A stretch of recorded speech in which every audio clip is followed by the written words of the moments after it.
কোরবানির মাংস গরিব আত্মীয়দের মাঝে বন্টন করা কেউ কেউ আবশ্যক মনে করে, এটা কি গুনাহের কাতারে পড়বে কিনা?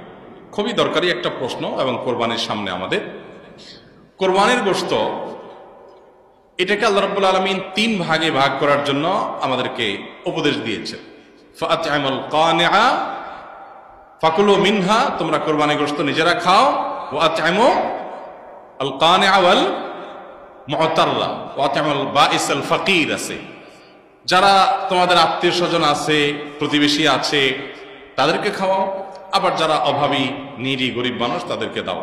তার মানে নিজে খাবেন, আত্মীয় স্বজনদের মধ্যে হাদিয়া উপঢৌকন দিবেন, আর গরিব দুঃখীদেরকেও খাওয়াবেন। কিন্তু এই বন্টনটা এটা কোনো ফরজ বা ওয়াজিব না। এভাবে 3 ভাগে করতে পারলে ভালো, উত্তম। কিন্তু এটা যদি কেউ না করে তাতে কোনো গুনাহ হবে না। আমাদের সমাজে সমাজের ভাগ নামে একটা ভাগ কোরবানির ক্ষেত্রে প্রচলিত আছে। অনেক এলাকাতে এলাকার কিছু মোড়ল মাতবররা তারা সকল কোরবানির পশু থেকে একটা অংশ, যে 1/3 করে তুলে নিয়ে আসেন, অথবা 1/3 পুরোপুরি না হোক বাধ্যতামূলক একটা অংশ তারা নিয়ে আসেন, এনে তারা তাদের মতো করে পুরো এলাকাতে বন্টন করেন। অনেক এলাকাতে যে কোরবানি দিয়েছে তাকেও দেয়, যে দেয় নাই তাকেও দেয়।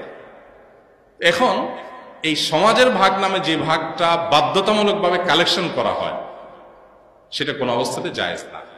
যদি বাধ্যতামূলকভাবে করা হয়, যদি জোরপূর্বক করা হয়। এখন আমার কোরবানির গোশত আমার কাছে নির্দিষ্ট কিছু গরিব আছে জানাশোনা, আমি তাদেরকে একটু দেব, কোনো গরিবকে একটু বাড়ায় দিব, কাউকে একটু কমায় দিব। আমার হয়তো আরো দূরে কোনো আত্মীয় আছে, তাকে আমি একটু পাঠাবো।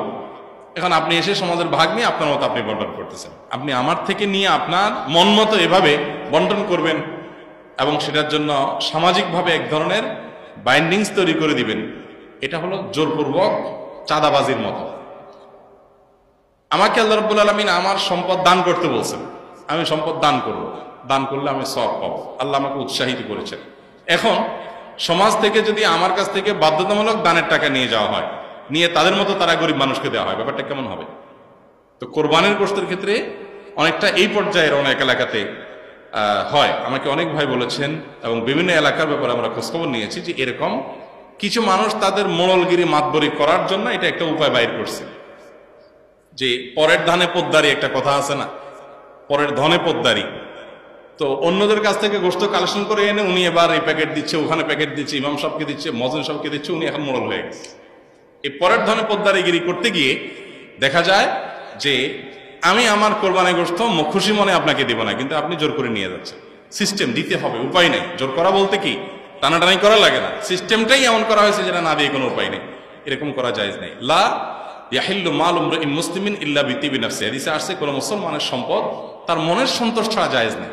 এক্ষেত্রে সমাজের ভাগ দিতে গিয়ে যদি কারোর মনের ভিতরে উসফুস থাকে, কেউ হয়তো নিজে একটু বেশি করে রেখে খাবে, তো সে রাইট তো আছে, শরীর তো তাকে বাধ্য করে না, কিন্তু আপনি তো তার কাছ থেকে জোর করে উঠে নিয়ে আসছেন।